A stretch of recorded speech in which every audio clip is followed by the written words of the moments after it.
Agora, Fala Sério. Programa Fala Sério. Entrevistas, curiosidades musicais e bom papo. Fala Sério. Fala sério, hein, galera? Começando aqui o nosso programa, aquele programa que de sério só tem no nome. Aqui é o Davi Cauno e estamos aí mais uma quinta-feira para a glória do nosso Senhor, apresentando aqui esse programa. Fala aí, Lívia. Fala sério, pessoal. Uma ótima noite para vocês. Estamos aqui para mais um programa muito abençoado, um bate-papo muito bom, para falar um pouquinho sério também, né, Davi? É isso aí, glória a Deus por isso. E eu acredito que hoje será muito edificante, porque é um tema diferente, né? Um tema diferente. Que eu acredito que vamos aprender muito aqui com o nosso convidado. Com certeza. Então, vou falar um pouquinho da nossa agenda aqui, a agenda do Calvário, tá? Da Igreja Batista do Calvário. A Igreja Batista do Calvário, que é um projeto de Deus para a família.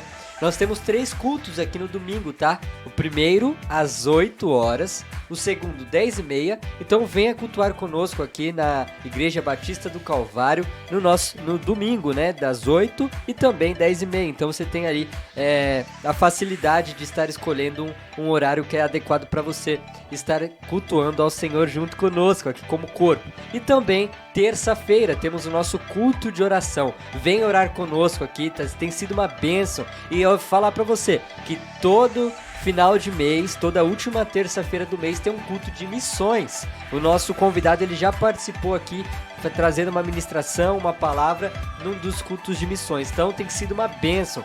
Venha cultuar conosco que tem sido muito edificante estarmos juntos aqui como corpo e como igreja. Glória a Deus. Fala um pouquinho das plataformas, Lívia. É isso aí, pessoal. Vocês que me conhecem sabem que eu tô aqui na mídia, no Instagram. Vamos fazer um merchan aqui do nosso podcast? Com certeza, vai lá, Lívia. O Fala Sério tá no Instagram como Fala Sério _IBCal. Você também pode nos encontrar pela Calvário Web Rádio. Nós temos no Instagram também, só conferir. Estamos no Spotify, YouTube Music, o Deezer, Amazon Music, todas as plataformas digitais você encontra a gente. E a principal também, que é a Radiosnet, que aí você consegue escutar a gente ao vivo pra ficar bem pertinho assim da gente, hein?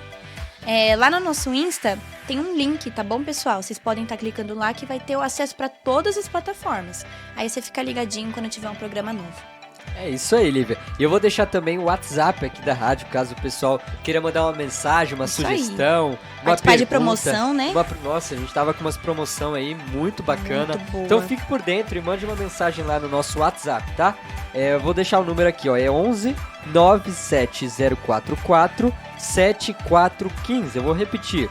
97044 7415. Então mande aí a sua crítica, a sua sugestão, a sua pergunta, aquela pessoa que você quer ver muito aqui no Fala Sério, mande pra nós aqui no nosso WhatsApp, tá bom? Isso então, aí. Sem mais delongas, vamos iniciar aqui o nosso bate-papo Fala Sério. Bora lá, pessoal. Fala Sério. Fala sério. Fala Sério. Fala sério. Fala sério. Fala Sério. Fala Sério.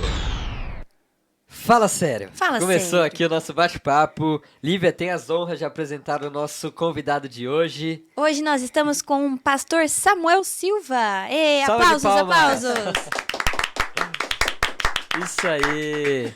Muito legal, pastor. Uma Seja honra bem-vindo. ter você aqui conosco, né? Prazer é meu. Você Obrigado. que esteve aqui conosco no nosso culto de missões. Foi uma bênção. Foi Amém. mesmo. E vai ser muito edificante esse bate-papo aqui no Fala Sério.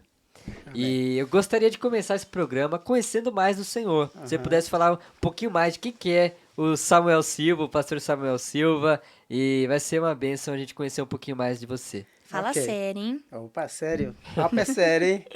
Bom, primeiro, obrigado por me receberem aqui mais uma vez. Eu quero deixar aqui um abraço a toda a liderança da Igreja Batista do Calvário aqui em Santo André, não é? E falar um pouquinho de mim. Bom, eu nasci no Rio Grande do Norte, numa praia linda chamada Baía Formosa, no litoral, né? Ao sul da capital natal. Tive uma experiência com Deus aos 24 anos de idade. Daí fui para a Missão Antioquia, no Vale da Bênção, aqui em Araçariguama, onde fiz a minha graduação. Depois fiz um mestrado na área de História na Faculdade de Batista de São Paulo, na Teológica. E em 2004 eu fui para a Inglaterra, onde fiquei 10 anos. Foi onde tive contato com o Islã. Sou casado com a Sueli, tenho 2 filhos, o Samuel Wesley, que está aqui me acompanhando. Muito legal. Depois, se quiser falar alguma coisinha aqui, hein, Fala Samuel? um oi. Mandou um oi, ó. Não sei se pegou. Samuca mandou um oi aí, galera. E o Joseph, que nasceu na Inglaterra em 2006. Retornamos para o Brasil em 2014. E eu sou o pastor responsável pela área de missões da Igreja Batista do Povo. Que legal. Então, tem sido uma experiência grandiosa. Trabalho com plantação de igrejas no sertão e trabalho com mobilização missionária já há algum tempo. Estou lançando agora o meu segundo livro sobre Islã, que o título será O Último Profeta Jesus, ou Maomé, e o subtítulo é Jesus entre a Bíblia e o Alcorão. Esse livro vai arrebentar. Eu Uau! acredito, em nome de Jesus. Que bênção, hein, pastor? E você trouxe alguns materiais aqui, né? E um deles é o livro A Bíblia aos Olhos de Islã, né? Que é o nosso tema aqui de hoje. Se você puder até mostrar pra galera...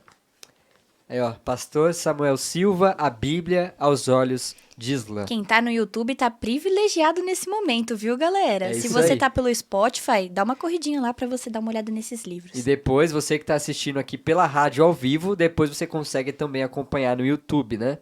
Então, pra gente começar a falar um pouquinho desse tema, pastor, eu sei, lendo o seu livro e também algumas estatísticas, né, que eu pesquisei, eu vejo que o islamismo tem crescido demais. Sim. Né, tem crescido muito, sendo ali uma das religiões que mais crescem Isso hoje, mesmo. né? Isso. Você pode falar um pouco, pastor, por que o islamismo cresce tanto hoje?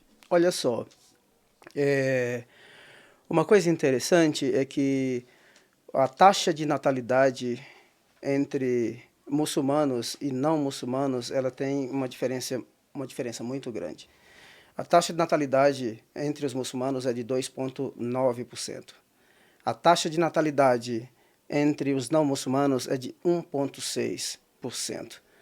E estima-se, segundo um site, Pew Research, eles dizem que até o ano 2060, a população mundial normal, vamos dizer assim, ela crescerá 31%. Em contrapartida, a população islâmica crescerá 71%.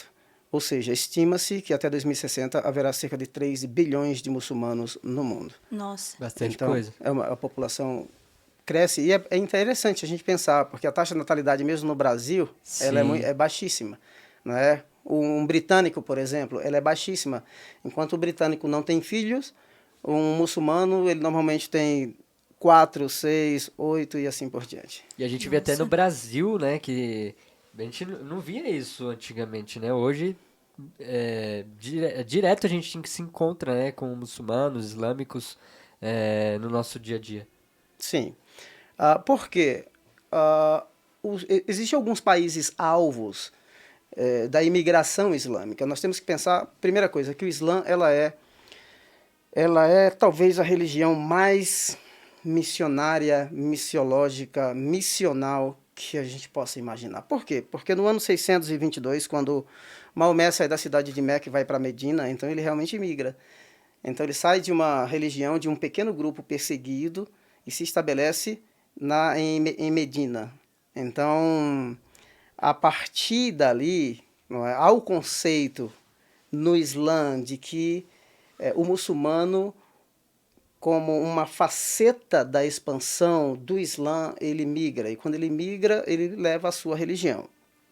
Agora, antes, principalmente na crise econômica de 2008, eu vou falar mais do Reino Unido, da Inglaterra, que era onde eu estava. Então, e as crises migratórias como Síria, certo? Há quase 7 milhões de sírios dispersos pelo mundo. Nós temos que pensar que há cerca de 214 milhões de pessoas que as Nações Unidas falam que são pessoas que vivem em situação de imigração. Nós temos no Brasil 53 mil venezuelanos. Então, nós chamamos isso em missões, em missiologia, de diásporas, né? Ou seja, é a dispersão dos povos pela terra. Agora, é interessante porque aqui no Brasil, devido à crise econômica, tá? Na Europa, Estados Unidos, então a crise migratória, eles rejeitaram receber muitos refugiados. Então, eles buscaram o Brasil como uma alternativa. Mas vale a pena lembrar que o alvo de uma pessoa em situação de refúgio é sempre países como países da Europa, Estados Unidos, Canadá e assim por diante. Então, nós temos aqui hoje também o privilégio, que essa é uma faceta muito positiva, é que nós temos 27 nações representadas aqui no Brasil. São pessoas que vieram desses países e se estabeleceram aqui. Temos experiências, por exemplo, de pessoas que se refugiaram na Alemanha e disseram assim, olha, eu estou vindo de um país onde eu não tinha liberdade para escolher a minha religião, como eu estou num país livre, então eu escolhi, como eu estou num país livre, eu posso escolher a minha religião, então eu escolhi ser cristã. Então nós temos esse privilégio de receber essas pessoas em situação de refúgio Sim. aqui na nossa nação. Então é interessante pensar nesse aspecto também. Sim. Que legal. E aproveitando que a gente entrou nesse assunto, pastor, o senhor tem muita experiência e vivência com o Islã. Será que o senhor poderia nos contar um pouco mais sobre essa religião? Alguns costumes culturais diferentes do que nós temos aqui, explicar mais ou menos como ela funciona? Tá, olha só. Até mesmo porque, para dar um contexto para o nosso público, né, para os nossos ouvintes, por exemplo, o que é o islamismo, né? A gente tá falando Maomé, quem que é Maomé, Alá, né? O pessoal entender melhor. Sim. Primeiro, as pessoas pensam, diz assim, chamam um muçulmano de maometano, como se fosse, isso não existe no Islã. Maometano? Que são seguidores de Maomé. Eles não seguem Maomé, eles seguem a única religião, tá? Que eles acreditam que é a religião recomendada por Alá. Tá? Embora, se você ler Surata 10, se você ler os teólogos islâmicos, eles acreditam que desde o princípio havia uma só religião, uma única religião, porque o único Deus pressupõe-se uma única religião e pressupõe-se um único povo. E se você lê o Alcorão, Surata 3, não é? 67, Surata 3, Surata é o capítulo do Alcorão. Verso 84, você vai perceber que Abraão, por exemplo, ele não foi judeu, é isso que está escrito, nem cristão, nem idólatra, sim muçulmano. Então a gente encontra personagens da Bíblia no Alcorão. Sim, nós encontramos o nome de pelo menos 19 profetas, dos 24 profetas mencionados no Alcorão, pelo menos 19 deles são bíblicos. Agora, existem os profetas que chamamos de profetas âncora. Quem são os profetas âncora? Noé, Abraão, Moisés, Jesus e o último, Maomé. Então, Maomé é o selo dos profetas. O Alcorão vai dizer assim, nós cremos na revelação da Torá, dos livros que Moisés escreveu, nos salmos que Davi escreveu e também no Novo Testamento. E todos os profetas, eles eram o quê? Muçulmanos. Por quê? Porque o Islã é uma religião eterna. A religião eterna de Alá é o Islã. E quem melhor, é isso que o Alcorão diz, e quem melhor que Alá, não é, para recomendar tal religião. Agora, é muito interessante nós pensarmos nisso, Davi, porque geralmente quando nós pensamos, as pessoas pensam assim, não, o Islã surgiu do nada. Não. O Islã, dentro da concepção islâmica, é a religião eterna de Alá. Aí eles vão dizer assim, mas nós respeitamos o judaísmo, nós respeitamos o cristianismo, nós até acreditamos nessas religiões quando elas eram religião perfeita, mas todas elas foram dadas para um povo específico, para uma época específica, para resolver problemas específicos. Porém, Alá enviou o seu profeta Maomé, tá, com a última mensagem que tem valor universal, que não é somente para um povo, não é somente para o judeu nem para o cristão. A mensagem do profeta Maomé é para todas as épocas e para todos os povos. Então, na concepção islâmica, o Islã é eterno. Tá? E outro aspecto interessante e essa é uma das coisas que mais dificulta um muçulmano romper com sua religião. Existe um conceito chamado de fitra. Fitra, na Surata 30, verso 30, você nasce com a religião. Há uma religião natural. Todo ser nasce muçulmano. Aqui no Ocidente, ou no Brasil, nós temos a liberdade de nos tornarmos cristãos. Dentro da concepção islâmica, não. Você nasce muçulmano. Uau. E quando a gente vê outras religiões, por exemplo, cristãos se tornando islâmicos, muçulmanos. Se tornando islâmicos não, se tornando muçulmanos. Sim. Existe um processo, às vezes a gente usa para facilitar a comunicação, nós usamos o termo conversão. Mas, na verdade, o conceito islâmico é reversão. Reversão por quê? Porque você nasceu muçulmano. Não importa se você é árabe ou brasileiro, sírio ou italiano. Todos nasceram muçulmanos. No princípio havia uma só religião, um só povo, por causa das suas divergências, é isso que o Alcorão diz. E por causa das suas divergências é que surgiram vários povos, que surgiram várias religiões. Então, quando um cristão se converte, tá, na teologia islâmica, do ponto de vista islâmico, nós somos desviados. Nós estamos afastados do propósito original de Alá, porque a única religião que Alá reconhece e recomenda é o Islã, que é a religião eterna de Alá. Então, há uma estatística até alta, né, de pesquisas feitas no Rio de Janeiro com brasileiros que se reverteram ou se converteram ao Islã, de que cerca de 85, 90% desses muçulmanos brasileiros, eles vêm de origem evangélica. Mas eu acredito que é falta de conhecimento dos fundamentos bíblicos, tá? Falta de um bom ensinamento teológico, porque quando um brasileiro chega numa mesquita que vai visitar, eles têm um kit chamado Kit do Revertido, e um dos livros principais que é inserido nesse kit é Jesus, um profeta do Islã. Tá? Um profeta, né? É um profeta. Então, Jesus não é Deus, Jesus não é filho de Deus, tá? Jesus não veio para salvar a humanidade, para morrer pelos pecados de absolutamente ninguém. Tudo isso é negado no Alcorão. Pelo contrário, na Surata 4, a partir do verso 157, diz que quando os judeus estavam prestes a matar Jesus, Alá veio e o levou para os céus. Então, o conceito islâmico é que nenhuma alma jamais carregará os pecados de outro ser. No entanto, concluem que Jesus, ele não morreu na cruz, mas um dia ele vai voltar na escatologia islâmica. Um dia Jesus vai voltar e ele vai desfazer todos os conceitos que as pessoas todos os conceitos errados que as pessoas formaram sobre ele, por exemplo, dizendo que ele morreu, dizendo que ele era Deus, dizendo que ele era filho de Deus, e assim por diante. E mais, ele vai governar toda a terra com a lei do Islã. Então ele vai estabelecer o Islã como religião universal. Impactante, né? E Alá seria então Deus, né? Que seria o nosso Deus da nossa Bíblia. Olha só, essa é uma coisa interessante, porque a maioria das pessoas pensam assim como você. Sim. Não é? A palavra árabe para Deus é Alá. Então, nas traduções da Bíblia, tem essa, da Bíblia cristã em árabe, a palavra usada para Deus é Alá. Até aí tudo bem.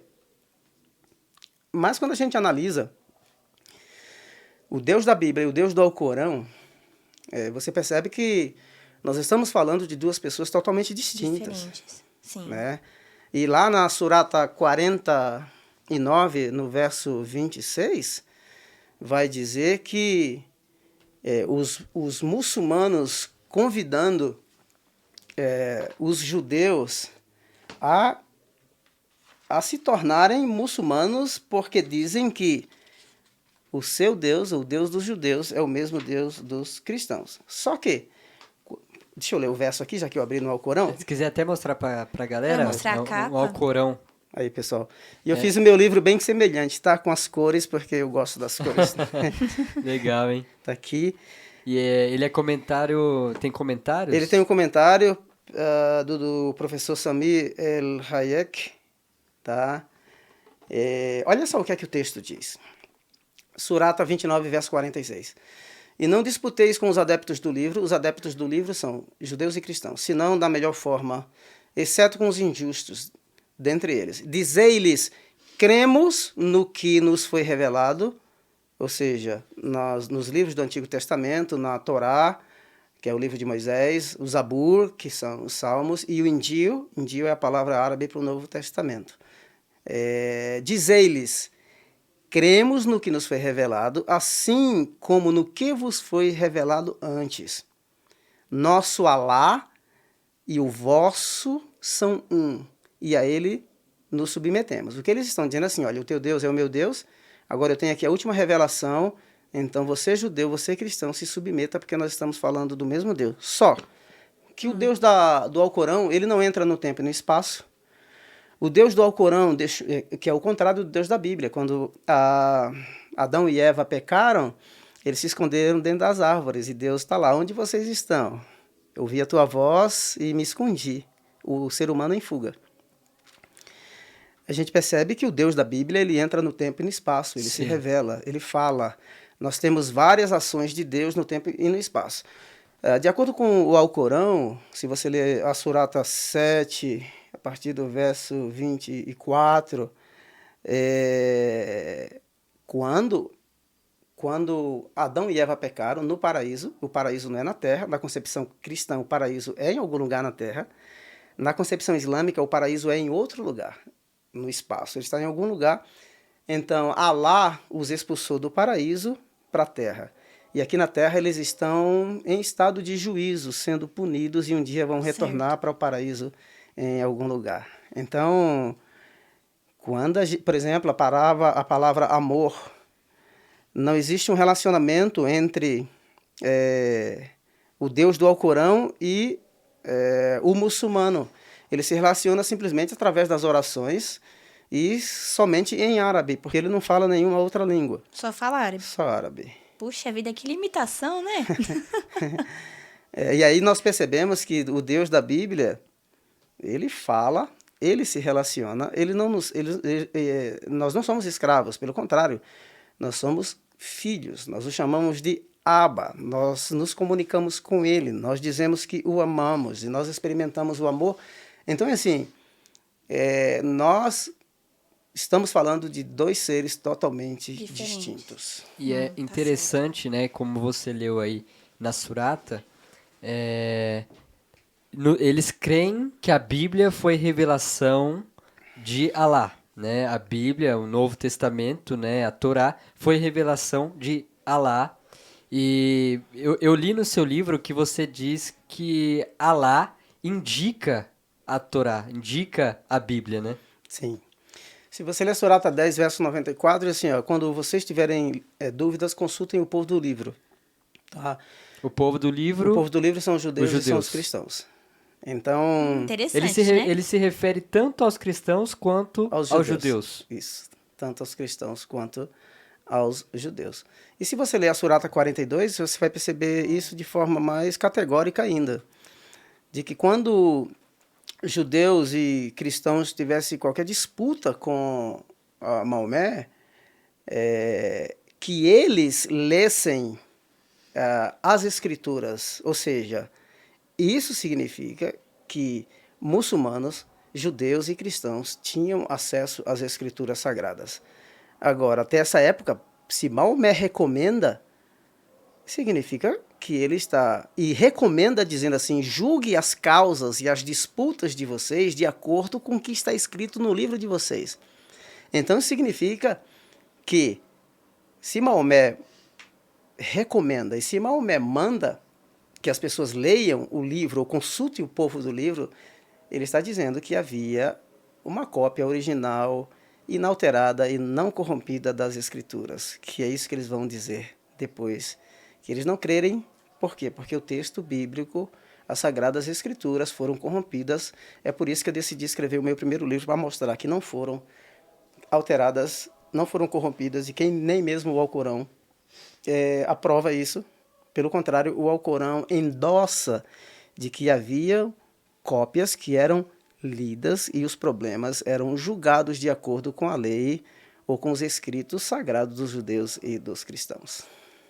Muito bom. E eu já ouvi falar, né, que sempre houve meio que uma rincha, né, uma briga entre judeus e muçulmanos. E a pergunta que eu queria fazer, isso vem desde Ismael e Isaac? Olha só, essa é uma pergunta, inclusive eu pensei um pouco sobre ela, porque a nossa tendência, Davi, eu acho que nós vamos colocar alguns estereótipos ou algumas, como que eu posso dizer isso para vocês, para os nossos ouvintes, nós vamos rotular essa relação, certo?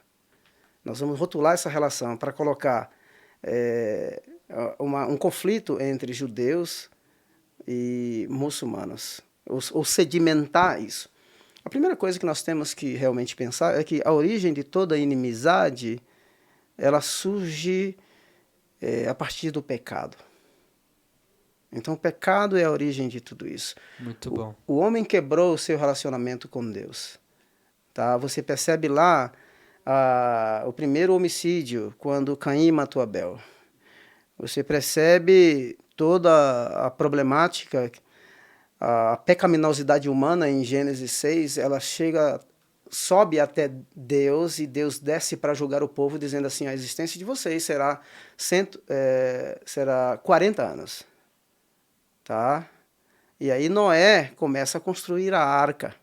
Deus vai julgar. E é muito interessante pensar do ponto de vista teológico, porque se a gente lê Gênesis de 6 a 9, a terra ela se torna novamente sem forma e vazia. Não é verdade? Ela se torna sem forma e vazia, ela se torna um caos absoluto. Aí quando o dilúvio cessa, depois dos 40 dias, as águas começam a baixar, certo? E aí Deus começa a recriar, Deus cria novamente. Em Gênesis 12, Deus cria a partir de Abraão, uma nação, o povo de Israel. Então Deus está criando e Deus está recriando. Então não dá para pensar do ponto de vista da inimizade, dos conflitos, simplesmente taxar, não é? Dizer assim, não, era lá os 2 primeiros filhos de Abraão. Porque quando a gente lê o Novo Testamento, em Atos no capítulo 2, você vai perceber que tem nas 16 nações lá, os árabes estão mencionados. Sim. Não é? Agora, existe um conflito no 7º século, que é quando o Maomé ele sai de Medina, ano 622, que é o início do calendário islâmico, e ele vai para Medina, onde há uma comunidade de judeus. Então o Maomé queria que os judeus o aceitassem como profeta. Então profeta, ele tem uma mensagem, profeta realiza sinais. Então realize milagres, faça sinais. Se você está dizendo que você é o profeta prometido lá, de Deuteronômio 18, de que eu vou levantar, suscitar do meio de vocês um profeta semelhante a mim, primeiro, ele não era judeu. Aí os judeus, a comunidade judaica, na cidade de Medina, não reconhece como profeta. Então, os historiadores dizem, e todo muçulmano até reconhece isso, tá? A maioria reconhece de que, como ele saiu de Meca e foi para Medina, alguns teólogos e historiadores dizem que essa tribo judaica estava se aliançando com o povo de Meca para conspirar contra Maomé. Então, aí Maomé, em um único dia, ele mata cerca de 800 judeus decapitados em um único dia. Então, e eu tenho documentários, artigos, de ver que judeus e muçulmanos em competições, por exemplo, muitos já declinaram. Muitos atletas muçulmanos já declinaram lutar com judeus. Não rejeitar, serem até forçados pelo país de origem a não competir. Mas, para mim, a origem maior de tudo isso não é simplesmente uma questão étnica. Para mim, isso tem origem no pecado. Porque eu já vi em eventos judeus lavando os pés de alemães. Quantos judeus morreram, não é, na época de Hitler? Cerca de 6 milhões. Então, quando aquele judeu ou aquele alemão teve uma experiência profunda com Deus a ponto de lavar os pés um do outro, eu vi isso pessoalmente. Uau, É porque Deus realmente tem poder para mudar o coração do homem. com certeza. Então, agora existe sim, o conflito é real e existe. Esse talvez seja um assunto até para um outro podcast. Por quê? Eu vou te falar por quê. Primeiro, se a gente traça essa origem, toda essa problemática a partir do pecado, aí nós não rotulamos as pessoas.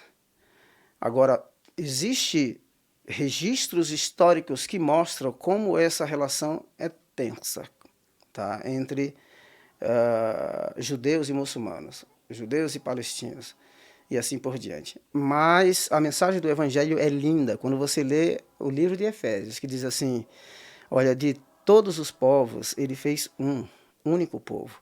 Nele já não há mais grego, não há judeu, não há homem nem mulher, nele nós somos um. Então a cruz derruba toda a barreira de inimizade e de separação. A cruz realmente promove a reconciliação, porque é mandamento do Mestre amar até os nossos próprios inimigos. Aleluia. Amém, aleluia. Realmente, né? Como a cruz, ela é o sacrifício perfeito, não tem o que falar, né? O Senhor, ele foi tão minimalista em pensar em cada detalhe e fazer tudo perfeitamente alinhado, né? Que incrível. Aproveitando que a gente está falando dessas diferenças, né? Pastor, quais são os principais profetas bíblicos que também são reconhecidos no Islã? Olha só, são muitos, tem pelo menos 19 mencionados claramente. Porque parece que então tem bastante similaridade, né? Dá pra você dar uma confundida assim, não dá? Se for pegar assim, vamos supor que é um cristão meio voado, vai. Que pega, se envolve, fica com umas dúvidas. Como ter esse discernimento, né? Sim. Primeiro é conhecer mesmo, certo? Primeiro é conhecer, porque os profetas estão lá. Como que eu vou fundamentar uma religião e não mostrar que ela tem uma linhagem histórica ou uma conexão histórica, ou se ela não tem uma linhagem profética? Dos 24 profetas, 19 são bíblicos. Nossa, Tá? sim. Tem quatro nomes que não há nenhum registro desses nomes na Bíblia. Então, a linhagem profética vem de onde? De Abraão. A linhagem profética vem do povo judeu. Tá? Agora, quando eu analiso a mensagem do Antigo Testamento e do Novo Testamento e comparo com o relato do Alcorão, e aí sim, eu vou analisar, eu vou balancear, eu vou pensar, né? Eu vou analisar a fundo. Por exemplo, primeiro, um muçulmano ele não pode questionar o Alcorão, ele não pode questionar jamais a veracidade do Alcorão, ele não pode nem contextualizar, porque se ele contextualizar a mensagem do Alcorão, que foi dada no 7º século, os teólogos dizem que é o único livro que é inspirado, da surata de abertura até o último capítulo, do 1 até o 114. Então, você jamais pode questionar. É o contrário da veracidade cristã. Lembrem os crentes de Bereia, quando Paulo estava ensinando, que eles iam lá, não é? Disse assim, esse cara está falando alguma coisa, deixa eu checar se o que ele está falando certo. bate aqui. O pastor Odair que fala isso, que a gente é pra estar no... As ovelhinhas dele fazem isso, né? Os Que bereanos. ele mal termina de falar uma coisa no púlpito e já tem gente aqui, ó. Peraí, pastor, deixa eu pesquisar aqui pra ver se tá certo isso aí que você tá falando.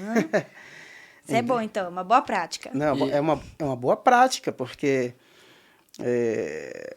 absoluto só Deus. Outra coisa, embora o muçulmano ele reivindique que é o único livro que existe no seu estado perfeito e original, como foi no 7º século, não existe. Tem um cara chamado Keith Small. Ele diz assim, olha, que não tem nenhum livro no seu estado original. A Bíblia não tem no estado original. O Alcorão não tem na sua revelação perfeita. Os escritos de Platão, de Sócrates, de Aristóteles, não estão no original e ninguém os questiona. Ninguém duvida da veracidade deles. Agora, você fez uma observação interessante. Sobre o conteúdo da revelação. Nós temos milhares de manuscritos da Bíblia. Nós temos 24 mil manuscritos. Existem mais de 15 mil traduções.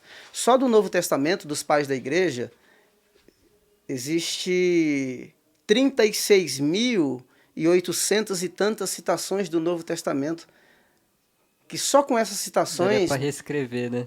daria para escrever todo o Novo Testamento, com exceção de 11 versos. Sim. Nossa. Então veja quantas evidências históricas nós temos, quantos manuscritos nós temos. E é interessante, pastor, por exemplo, na Bíblia há os capítulos, há os versículos, no Alcorão também há o surata e os Sim. versículos. E a Bíblia é um conjunto de livros poéticos, históricos, proféticos. Sim. E como que é isso no Alcorão? Porque a Bíblia passou por concílios, né, para fazer o seu cânon. Como que é composto o Alcorão? Ok.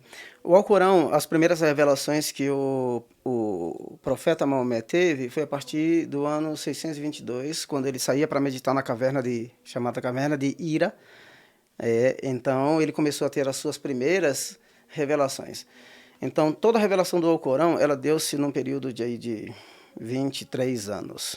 Tá? Em contrapartida, e quando falo de revelação, eu não estou falando de revelação do ponto de vista bíblico.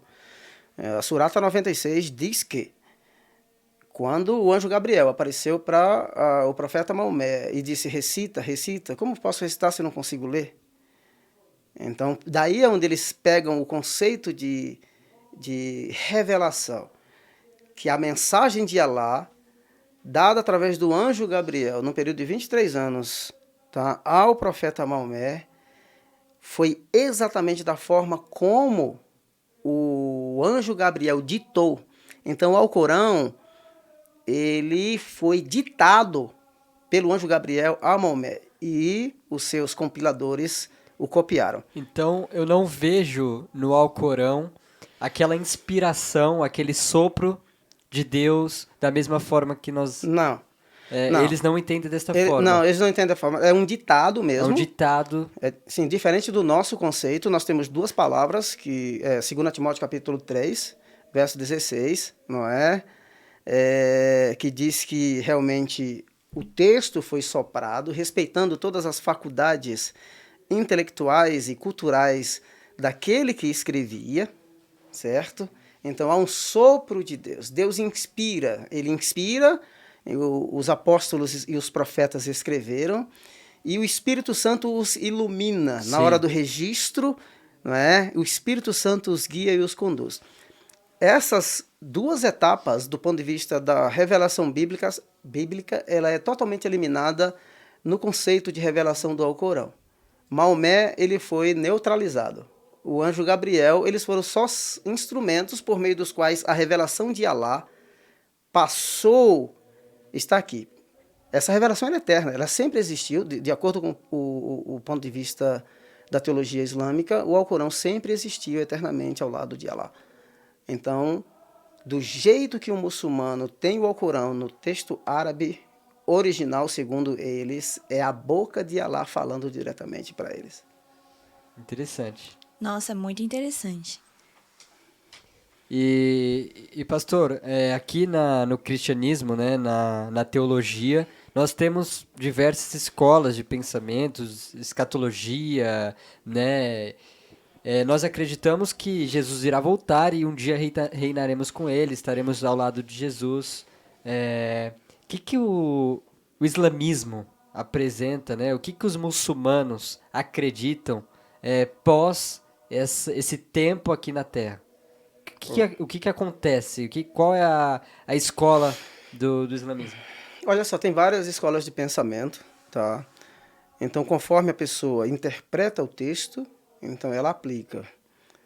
Então, existem escolas místicas, como o sufismo, que é uma espécie de islamismo muito mais místico, em que o fiel ele se conecta com Alá por meio das orações. Então, os mesmos problemas que a gente tem aqui de pós, para eles também tem. Eles também têm. Ufa! Eles também têm. Então, o sufismo, ele prega por exemplo, eles se conectam através da dança e assim por diante. Existe uma outra escola que chamamos de Wahhab, que é uma escola em que interpreta o Alcorão de uma maneira mais literal, tá? A ponto de realmente estabelecer a Sharia com todas as suas leis, com todos os seus mandamentos. E a Sunna, o que é a Sunna? A Sunna é aquilo que o profeta Maomé disse e fez. Então, as fontes de ensinamento para um muçulmano é o Alcorão, a vida do profeta Maomé, por isso que todos eles usam barba e etc., porque eles querem realmente imitar o profeta Maomé. Agora, os grupos majoritários dentro do Islã, as duas escolas mais fortes, não é? São os sunitas, que compõem aí cerca de 85, 87% da população islâmica do mundo, e os xiitas, que compõem aí cerca de 13 a 15% da população islâmica do mundo. Então você vê, por exemplo, no Afeganistão, um tipo de Islã mais radical, querendo implementar a Sharia, a ponto de não deixar as meninas, as mulheres, se fecharem todas as universidades. Então a mulher ela tem que cuidar das coisas da casa, tá? Ela tem que realmente cuidar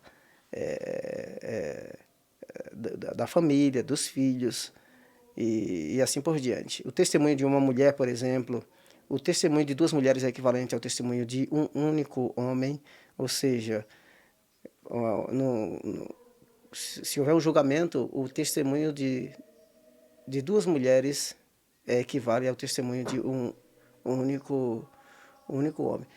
Agora, tudo isso depende, nós temos que tomar muito cuidado também para não rotular, porque às vezes nós temos os nossos preconceitos, as pessoas são preconceituosas. E os muçulmanos, tem muçulmanos que eles querem viver num país onde eles têm liberdade e querem realmente ter a sua liberdade para ter a sua vida.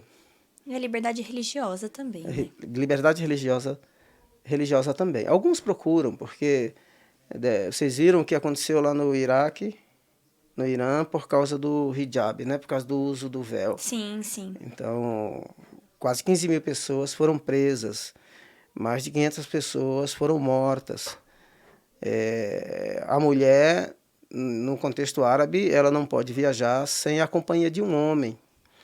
Ela não pode dirigir, agora que estão trabalhando para que elas possam tirar a carteira de motorista. Então, nós temos que entender uma outra coisa aqui, e vale a pena falar, é que a religião, para o muçulmano, ele é um sistema totalmente integrado. Então, tudo que ele faz é a adoração a Allah. Tá? Desde as orações 5 vezes por dia, do jeito que come, o jeito que veste, o jeito que usa o toilette, o jeito que se toma banho. Tudo isso está relacionado aos atos de adoração a Allah. Nossa, então eles são 100% fiéis o tempo todo, né?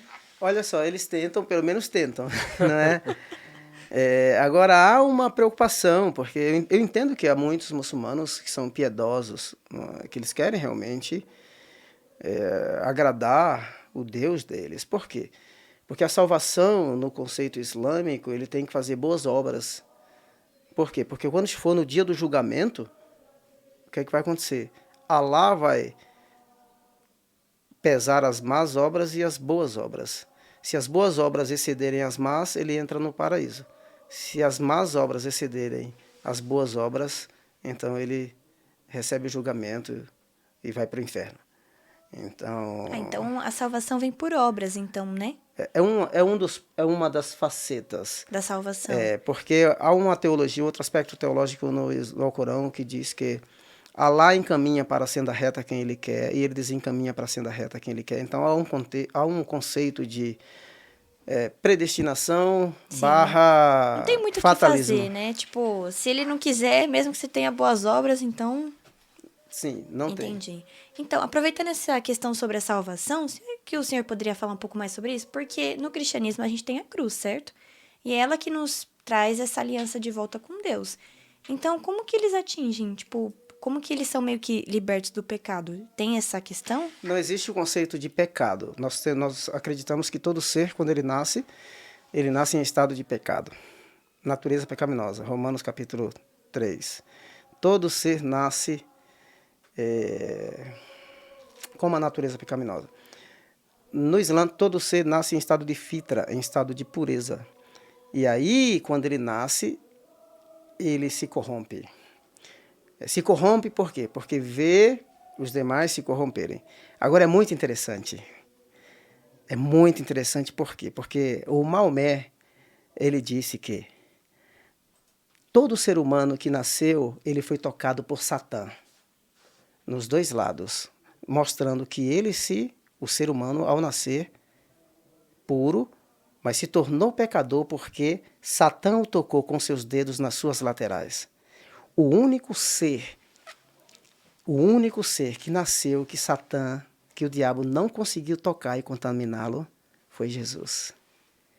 Então, o Alcorão, isso está no meu segundo livro, o Alcorão, e todos os teólogos islâmicos concordam que Jesus, ele é santo e ele é puro, mesmo no Alcorão, e é o único de todos os profetas que nunca pecou. Inclusive, Maomé teve que pedir perdão dos seus pecados, do passado, do presente e os pecados que ele ainda cometeria. Jesus, Isa al-Masih, Jesus, o Messias, nunca pecou. Glória Uau. a Deus, uau! Ó, dá pra fazer um corte aqui, hein? Glória a Deus. Já anotei aqui, já. Muito legal, pastor. E quais são as diferenças ou semelhanças das abordagens islâmicas e a Bíblia? Se há semelhanças, né? Sim, olha só, há pontos convergentes. Para nós que trabalhamos com comunicação, por exemplo, Deus é único. Deus é um. Nós acreditamos que Deus é um, porém numa trindade. Então eu posso começar a conversar com o muçulmano a partir daí. O muçulmano crê na existência do inferno. Esse é um ponto comum. O muçulmano crê nas Sagradas Escrituras, que é o livro deles, o Alcorão. Nós cremos nas nossas Sagradas Escrituras, que é a Bíblia. Esses são pontos convergentes. Outro ponto convergente, Jesus nasceu de uma virgem. Isso está na Bíblia, isso está no Alcorão. Agora, quais são os pontos divergentes? Para nós, Jesus morreu. Para o muçulmano, Jesus não morreu. Ponto convergente. Para nós, Jesus morreu, ressuscitou, está sentado à direita de Deus e vai voltar. Para o muçulmano, Jesus não morreu. Ponto divergente. Ponto convergente. Jesus um dia vai voltar. Entende? Agora, essa questão do diálogo, da comunicação, ela é muito importante. Ela é de extrema importância. Por quê? Isso não serve para falar do Evangelho ou anunciar o Evangelho somente para um muçulmano. Mas, assim, eu quero ouvir a sua história. Sabe? Qual foi o seu ambiente familiar? Como que está essa sua jornada com Deus? Pode ser que você seja um ateu, aí de repente surgiu uma dúvida. Conta essa dúvida para mim. Mas pode ser que você seja um Cornélio, um homem piedoso, né, que dava esmolas e que as suas orações eram ouvidas por Deus.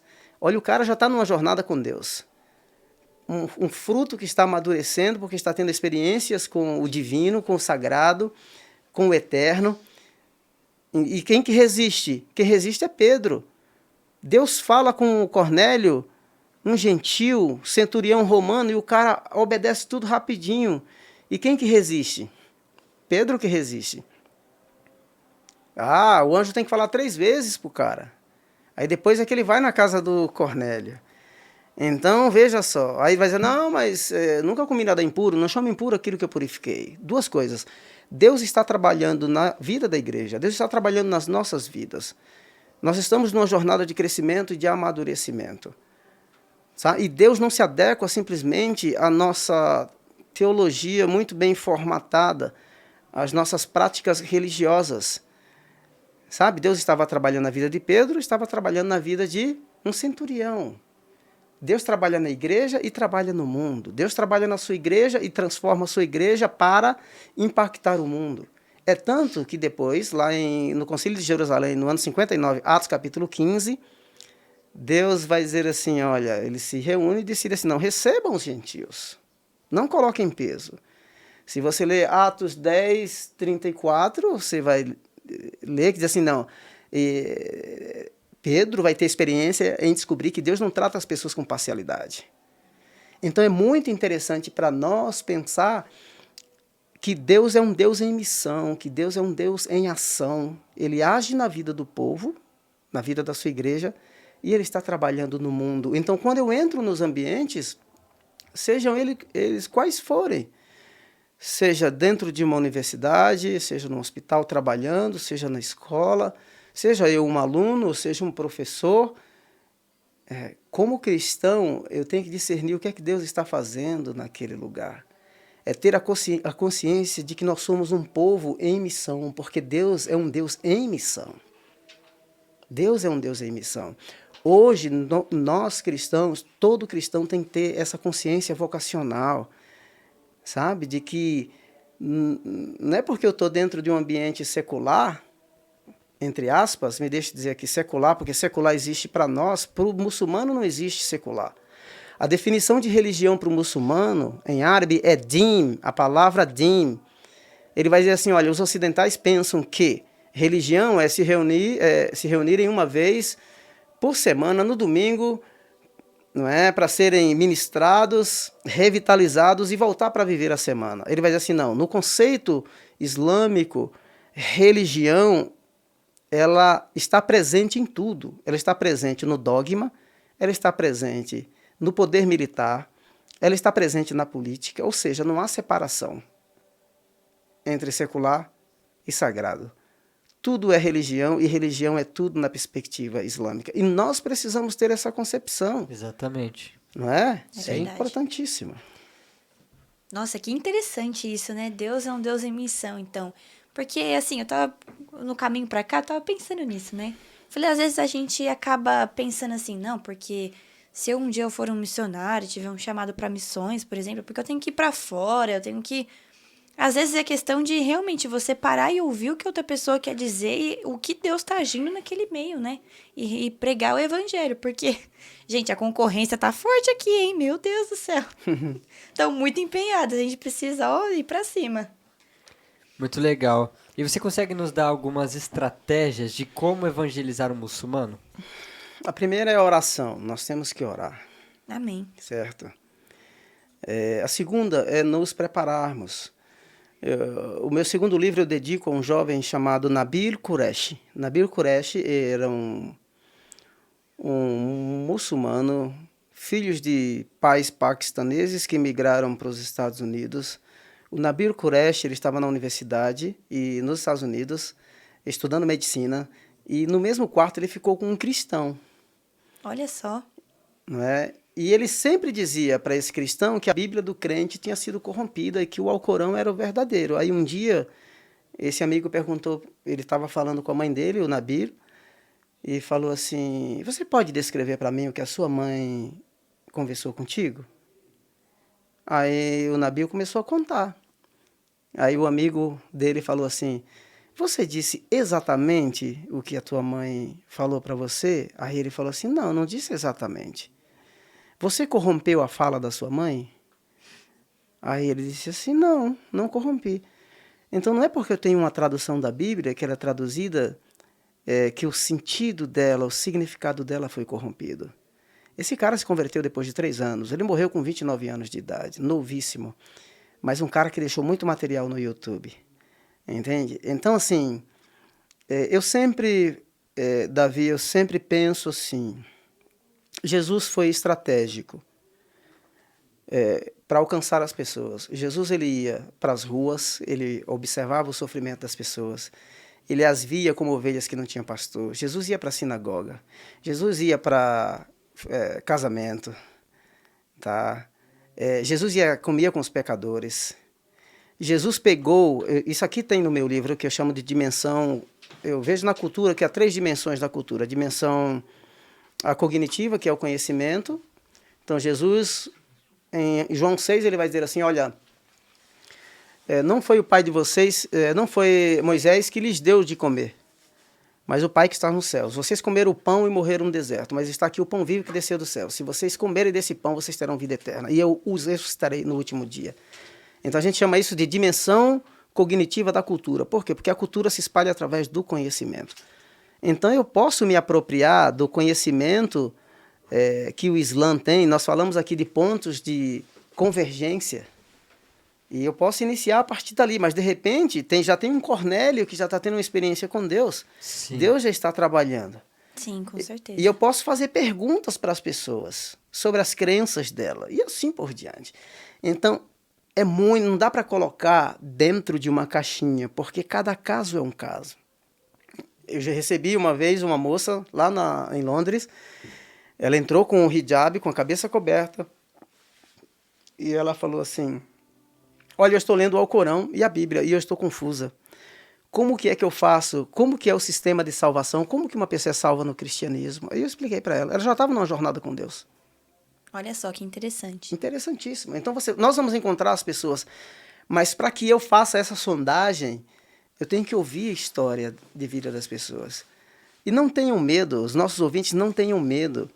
A gente estabelece barreiras, não é? Eu gosto de uma frase do Charles Spurgeon, que ele diz assim: olha, o evangelho é como um leão na jaula, solte-o e ele saberá como se defender.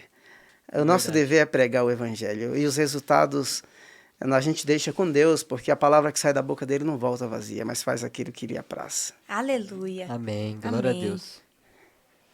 E você disse aqui no nosso culto de missões, numa terça-feira, que muitos cristãos têm se tornado muçulmanos. Uhum. E eu tenho ouvido experiências de aparição de Jesus Cristo a muitos muçulmanos. Como que esses cristãos têm se tornado muçulmanos? E também, você já teve alguma experiência, já ouviu falar de alguma experiência como essa, de muçulmanos ter experiências com Jesus Cristo? Sim, muitas. São dois casos aí. No Brasil, muitos evangélicos, que eu acredito que de uma fé muito rasa, têm se tornado. Eu mencionei a Amanda Dias, quando eu estive aqui, que é uma antropóloga que fez uma pesquisa com 1.000 muçulmanos brasileiros no Rio de Janeiro. E desses 1.000 brasileiros, cerca de 85%, 90% vêm de igrejas evangélicas. Agora, é uma fé muito rasa, mas tem história de pastores aqui no Brasil que se converteram ao Islã, não é só crente. Então, mas se você ler as Escrituras, a jornada teológica, os conceitos teológicos sobre Deus, sobre fé, sobre Bíblia, sobre salvação, sobre eternidade, são coisas completamente distintas. Mas nós precisamos nos preparar, equipar o nosso povo. Por quê? O Brasil, a maioria das pessoas não sabe, mas o Brasil é o quartel-general do Islã para a América Latina. Nós somos o maior vendedor de carne halal. Carne halal é a carne que é sacrificada nos moldes islâmicos e exportada para os países islâmicos. Tá? Então nós recebemos muitos muçulmanos. O Islã já existe aqui desde a época da colonização. Então nós temos 3 fases, que é a fase do islamismo de imigração, tá? Colonização, primeiro, imigração, que é quando muitos vieram contratados trabalhar aqui ou fugiram das guerras, vieram para cá. E hoje é o Islã que a gente chama de nos moldes da reversão ou nos moldes da conversão. Agora, nós temos que estar atentos, preparar o nosso povo, né? Esse tempo não pede uma fé superficial, nós temos que ir mais fundo. As pessoas estão muito preocupadas com suas próprias vidas. O Evangelho é um evangelho de renúncia. Você imagina o privilégio que Deus nos dá em trazer 27 nações de povos não alcançados e deixar aqui? Entende? Há 2 meses atrás, eu estava prestes a visitar um coronel do Afeganistão que estava aqui em São Paulo. E eu iria visitá-lo com outro coronel da aeronáutica. Aí quando o coronel da aeronáutica ligou lá para marcar, para agendar, ele já tinha saído, já tinha ido para os Estados Unidos. É um privilégio para nós. Nós temos histórias lindas. Nós temos um lugar aqui onde tem muitas famílias de afegãos que estão sendo cuidadas pelos cristãos. Eu recebi famílias de sírios. Nós iniciamos um projeto chamado Projeto Refúgio em 2015. Hoje nós servimos mais de 330 pessoas em situação de refúgio no Projeto Refúgio. Tá? Então, para nós, assim, é uma honra e um privilégio. Me relembra a segunda parte da sua pergunta.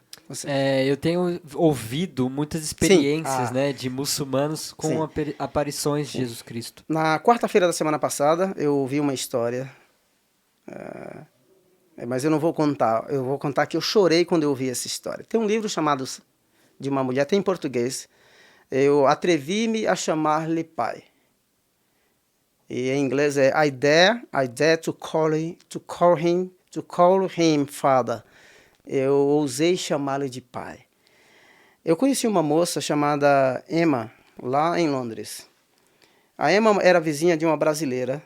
A brasileira não falava inglês direito, não podia explicar para a Emma, que era muçulmana. E a brasileira também não sabia nada do Islã, então não sabia esclarecer a crise que a Emma estava. Aí um dia eu estava no culto de sábado, nosso culto era no sábado.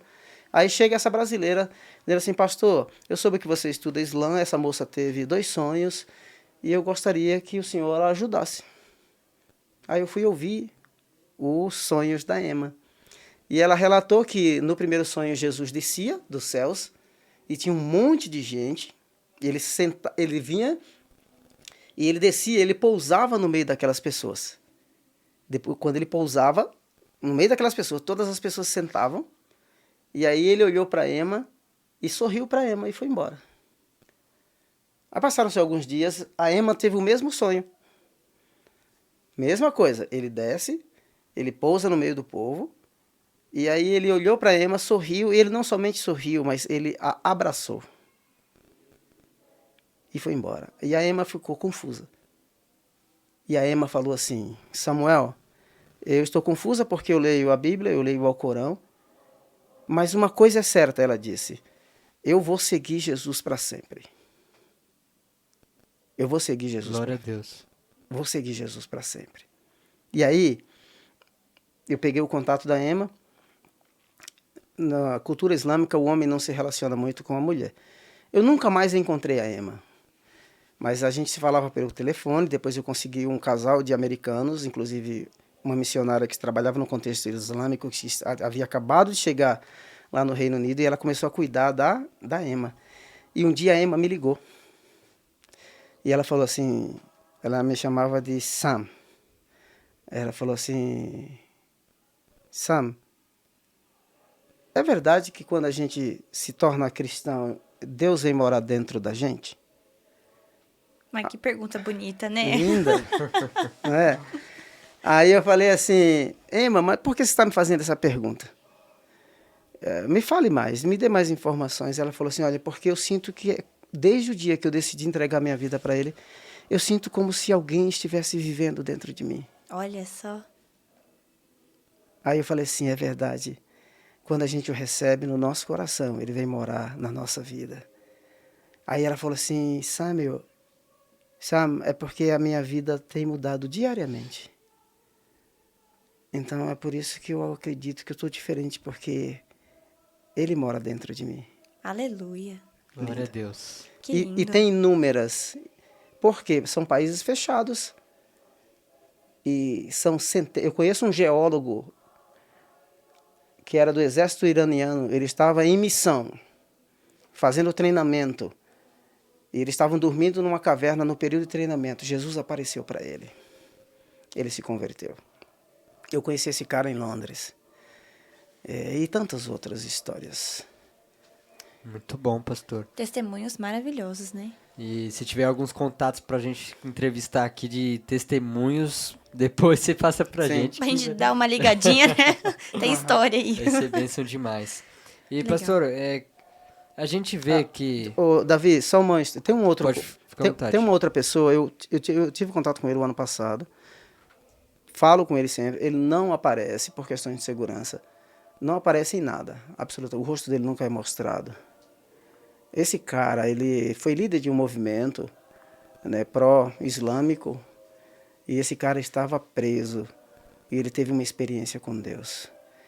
E ele contou para mim assim, é de uma família tradicionalmente muçulmana, riquíssima, e já está há muitos anos sem ter contato com a família pensa que ele morreu, e certamente ele será deserdado, se souberem que ele se converteu ou se reverteu ao cristianismo. Mas esse cara, ele disse uma coisa, quando ele tinha 7 anos de idade, ele teve a primeira experiência dele com Deus, e aí quando ele contou para a mãe dele ficou muito brava com ele, porque no conceito islâmico, quando Deus aparece diretamente, lembra que Deus não entra no tempo e no espaço? Se Deus aparece diretamente e fala diretamente com o muçulmano, é porque Deus está meio que enraivecido, está com raiva da pessoa. E aí esse cara guardou aquilo com 7 anos de idade. Com 9, 16 anos, ele já tinha memorizado todo o Alcorão. Todo. E aí o cara foi preso. Quando ele foi preso, ele lembrou-se do sonho. Deus apareceu novamente para ele. Esse cara está no Brasil, não é? Viaja o mundo inteiro, dando palestras, mas tudo no anonimato. Teve que mudar de nome, não é? Se tornou brasileiro, graças a Deus. Então, são muitas experiências. Glória a Deus, o poder do evangelho, né? O evangelho Realmente, é um leão transforma. mesmo, né? O evangelho transforma nossas vidas. E o que eu queria perguntar é exatamente isso, né? Qual que é a proposta que os muçulmanos encontram no Alcorão? Porque você falou aqui, por exemplo, todos nascem puros, né? Eles não é como se fossem pecadores, eu coloco assim em aspas. Então, qual que é a proposta? Porque não há uma cruz redentiva a qual podem salvá-los e viver uma eternidade ao lado de Deus. Qual que é a proposta que os muçulmanos encontram, até mesmo os cristãos, como você disse, com uma ferraza para se tornar muçulmanos? Como que eles, o que eles encontram no Alcorão que fazem com que eles sejam devotos a Alá a um ponto de entrega, né, de entregar a sua vida, morrer por Alá? A primeira coisa é, se você quer ser um bom muçulmano, existe o que nós chamamos de 5 pilares do Islã. O primeiro pilar é o que nós chamamos de Shahada, ou Shahadá, que seria, só existe, só há um único Deus e Maomé é o seu profeta. Existe as orações, que são 5 orações por dia, que nós chamamos de Salat. Existe o Zakat, que seria uma espécie de dízimo, que é 2,5%, que você pode entregar para uma família necessitada ou na mesquita.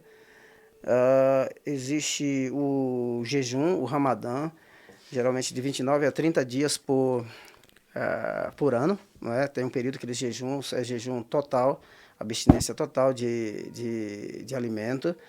E o último é a peregrinação, que chamamos de Hajj. Então, se você cumpre esses rituais, tá, você é caracterizado como um bom muçulmano, então você tem que fazer a peregrinação pelo menos uma vez por ano. Eu, sinceramente, eu acho assim, que os muçulmanos, há muitos muçulmanos piedosos, eles querem realmente agradar o Deus deles. Então, eles fazem de tudo, porque eles querem, no dia do julgamento, quando eles se encontrarem diante de Alá, que as obras deles forem pesadas, as boas e as más, eles querem entrar no paraíso, eles querem voltar para casa. Mas, se você perguntar para um muçulmano, eu vi um debate de um cara chamado David Wood com Mohammed Hijab, um debate de cerca de 3 horas e 30 minutos. E no final, uma senhora lá da plataforma, lá da audiência, perguntou assim: Mohammed Hijab, você tem tudo isso, mas você tem certeza que você vai entrar no paraíso? Ele disse: eu não tenho certeza que vou entrar no paraíso. Então existe essa tensão de cumprir. Se você ler o Alcorão, você vai perceber que Deus é um Deus enraivecido, que parece que está sempre te assistindo, sempre querendo te punir. Obviamente que mandou os seus mensageiros e os seus profetas com uma mensagem para que guiasse o povo, não é? Mas não é um povo que tem essa segurança, porque mesmo o Maomé e o Abu Bakr, Maomé e Abu Bakr foram o primeiro califa, quando Maomé morre, ele disse que mesmo se tivesse com um pé no paraíso e um pé na terra, eles não confiariam em Alá. E é diferente do cristianismo. Nós temos a certeza da salvação hoje. Jesus disse, aquele que ouve a minha palavra e crê naquele que me enviou, esse tem vida eterna. No Evangelho de João, vida eterna não é amanhã, vida eterna é hoje. Amém. Então, cara, isso é tudo. Agora você vê, assim, toda uma honestidade, toda uma piedade. Você vê também que há, em casos, medo de desagradar a Allah. É por isso que o muçulmano ele pode levar de 3 a 5 anos depois que ele teve contato com o evangelho para se converter. Porque tem muitas implicações. Para nós aqui não, nós vivemos no Ocidente, numa sociedade livre, não é? Você está aqui, mas se tu decidir ser ateu amanhã, vamos pensar assim, decide, porque a vida é tua, embora tu tenha teu pai e tua mãe, e isso não vai ter implicações tão profundas. Não vai. Não, do ponto de vista da cultura ocidental, não. Para um muçulmano é diferente. Existe um conceito de aliança, de irmandade, de comunidade, que se ele romper com isso, por exemplo, eu citei Nabil Qureshi. Nabil Qureshi, ele casou, a família dele não foi no casamento dele, ele chorou. Tem um vídeo dele no YouTube, ele chorando. Você imagina um jovem muçulmano se converte, um cara, um intelectual, e aí vai casar, e os pais não vão no casamento. Quebrou as relações. Então tem muitas implicações. É por isso que nós precisamos realmente amar, orar, não julgar. Nós não temos essa missão de julgar as pessoas. Devemos orar e mais, devemos enviar missionários para o mundo muçulmano. Amém. Não é? Devemos orar por essas pessoas, porque eles estão investindo pesado na evangelização do mundo inteiro. Eles sacrificam suas próprias vidas. Estão lá no sertão, lá em Itabaianinha. Entende? Quanto de recurso as igrejas brasileiras estão investindo no sertão? Nós investimos nada, quase nada no mundo muçulmano. A maior parte do investimento missionário hoje, ou povos não alcançados, a maior parte do investimento missionário hoje é para países onde já há uma presença relevante de cristãos. Então, nós precisamos trazer essa consciência para a igreja brasileira. Tem uma frase de um cara chamado Zinzendorf. Ele diz assim, olha, Jesus tudo fez por mim, nenhum sacrifício é demasiadamente grande que eu não possa fazer por ele. É verdade. Sim. E você poderia falar um pouquinho, pastor, a respeito do extremismo islâmico? Uhum. É como eu mencionei uma das escolas. Existem alguns muçulmanos, por exemplo, os grupos que é de uma escola chamada Wahhab, que estão aí o Al-Qaeda, Boko Haram, não é? Que é uma interpretação mais radical do Alcorão. É um convite às raízes, segundo eles, do Islã. Então, às vezes, um cara desse, ele vê um governo paquistanês ou um governo da Indonésia, esse radical, extremista, ele diz assim, não, vocês não são mais um país islâmico. Vocês não estão realmente observando o que o profeta nos deixou, o que a Sharia, o que a lei da Sharia é realmente e o que ela significa. Vocês se afastaram do propósito. Então, o extremismo, em muitos casos, é um convite às raízes do Islã, tá? Principalmente na década de 70, 80, com alguns mestres que formaram esses segmentos Na verdade, formaram essas escolas e influenciaram muitos a ponto de criarem esses movimentos extremistas dentro do Islã.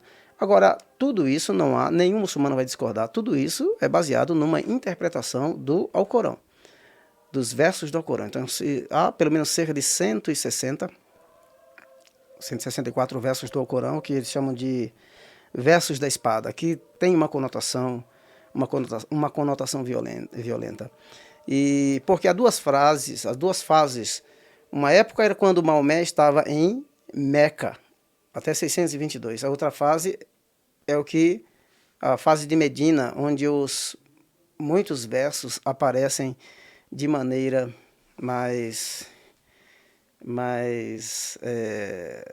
com uma conotação mais violenta.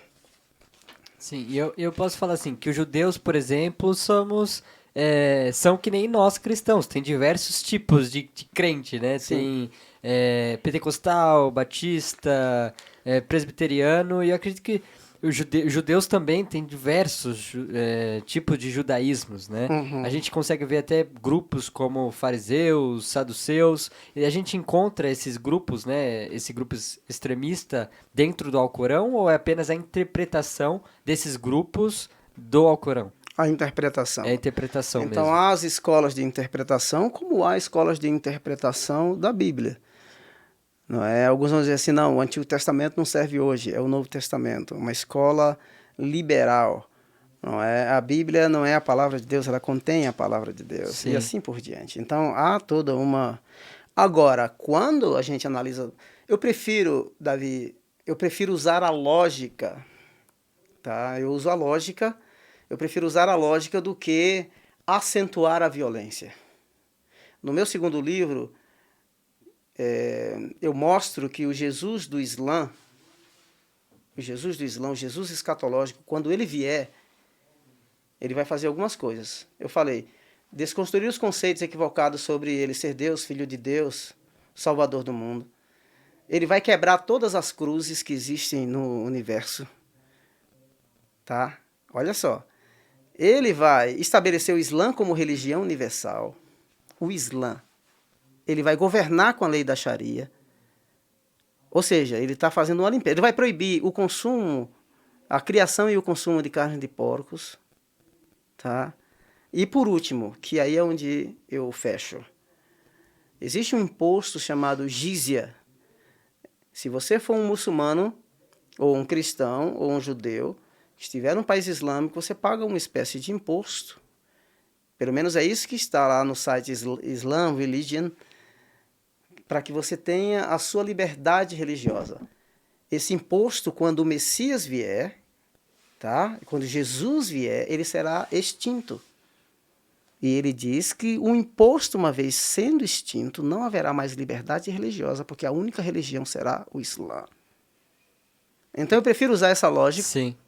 Aí eu pego a questão escatológica e eu pego a questão do princípio da Surata 10:19, que diz que no princípio havia só um Deus, um povo, uma religião e uma raça.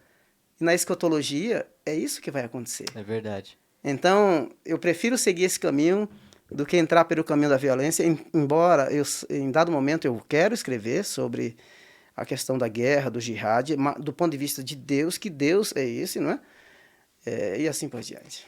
Legal, Glória a pastor. Deus. E interessante que você tocou, que você comentou. Pra gente encerrar com uma pergunta mais polêmica. Fala sério, hein, Davi? Fala sério. Você acredita que há uma ligação entre anticristo e o islamismo? Olha só. Essa é séria. Na perspectiva islâmica, na escatológica, essa é uma... Olha, deixa eu dizer uma coisa para você. Eu nunca gostei de escatologia, mas preciso ser franco com você, com os ouvintes. Mas quando eu estava escrevendo meu livro, que eu vi esse aspecto escatológico, não é, do Cristo que vai voltar, porque já que ele não morreu, ele vai voltar em glória, ele vai voltar para governar. Eu falei assim, não, eu vou estudar um pouco de escatologia. Tem muitas interpretações, já nomearam papas, não é, os Illuminates. Eu, sinceramente, essa não é uma coisa que me preocupa muito, porque vocês vão falar de um tema amanhã no Encontro dos Jovens, que é a soberania. Como professor de história, eu vi que reis e imperadores tentaram extinguir o cristianismo da face da terra, e ninguém conseguiu, e não vai conseguir. Amém. Não é? No 3º século, um imperador chamado Diocleciano, ele queimou todos os livros dos cristãos. Os historiadores chamam isso de a primeira perseguição universal. E aí, 50 anos depois, Constantino assume o poder e pede que se traduzam, que providenciem para ele 50 cópias do texto sagrado. Não é? Existem países islâmicos aí que está sendo varrido por um avivamento, muitos muçulmanos se convertendo a Jesus. Tá? A China, em 2014, o The Times publicou que na China já havia 149 milhões de cristãos protestantes e cerca de 130 milhões de católicos. Os sociólogos dizendo que o cristianismo será a religião da China. Tá? Agora, se a gente analisar do ponto de vista da taxa da natalidade e do ponto de vista do Alcorão, de que estabeleceu o Islã como a única religião de Alá, e eu falo que o Islã é o fim de toda religião. Por quê? Porque na Surata 5, no verso 3, na parte C, diz que o Islã completou e aperfeiçoou as religiões anteriores. E Alá não recomenda nenhuma outra religião a não ser o Islã. Então, e aí é onde eu falo que o cristianismo e o islamismo, ou o Deus, ou os conceitos, eles são muito, muito diferentes. E o Islã está para governar, e governar em todos os sentidos. No sentido religioso, no sentido político, no sentido educacional, em todos os aspectos. E do ponto de vista escatológico, como eu mencionei, sim, vai excluir o imposto, que é o que assegura a liberdade àquele que não é muçulmano. Isso significa que, perdendo o conceito de liberdade, ou você se torna um muçulmano, ou você enfrentará outras consequências talvez mais severas. Interessante, pastor. E eu não sei por que as pessoas falam que eu pareço muçulmano. Parece mesmo. Será que é a barbinha aqui, ó? É o nariz também. O nariz também. Você é árabe, muçulmano. Legal, pastor. Então, para encerrar, você gostaria de deixar uma mensagem para os nossos ouvintes, Sim. né? Uma mensagem de chamada mesmo, a missão mesmo, né? Sim. De esperança. A minha primeira chamada é que a gente tenha essa consciência de que nós somos, de que nós existimos para algo muito maior que nós mesmos, que é o reino de Deus, que é o evangelho, que é a pessoa de Jesus. Jesus morreu por nós na cruz e nós devemos fazer tudo para que o nome dele seja conhecido. Não é? Nós precisamos conquistar para o Cordeiro de Deus o fruto do seu sacrifício. Amém. E eu faria um pedido a todos os nossos ouvintes. Vocês podem ir lá nas minhas redes sociais. Algum tempo atrás eu gravei 5 vídeos curtos dando uma resposta, justamente porque um líder muçulmano disse que o Islã é a única e verdadeira religião. E aí eu mostrei para ele o porquê. Então tem vários materiais. Por exemplo, tem uma entrevista muito legal no programa Vejam Só, que eu dei há 3 semanas atrás, sobre essa questão do refúgio. Então me segue lá nas redes sociais. O meu Instagram é @prsamuelsilva_. O Facebook é Aos Olhos do Islã, Aos Olhos do Isla, e o meu canal no YouTube também. E lançando o livro, será um prazer imenso voltar aqui novamente e apresentar o livro Com O Último certeza. Profeta, Jesus ou Maomé. Eu vou Jesus criar um ou Maomé. autógrafo. Então será um prazer. Obrigado por me receberem com tanto carinho. Deixo aqui um abraço a toda a liderança da igreja, pastor Odaí, Claudemir, e a vocês também. Obrigado. Deus abençoe. Amém, É um privilégio, pastor. Que pastor. bênção. Lívia, se então se quiser deixar seus abraços, os Bom, beijos. gente, obrigada a todos vocês que estão aqui nos ouvindo. É sempre muito bom passar esse tempo com vocês, receber o feedback de vocês também, né? Toda vez que vocês deixam um comentáriozinho lá no Instagram ou encontram com a gente aqui na igreja, falam aqui, olha, eu tô ouvindo o podcast. Isso aqui, nossa, é maravilhoso pra gente. E tudo pra honra e glória dele, né?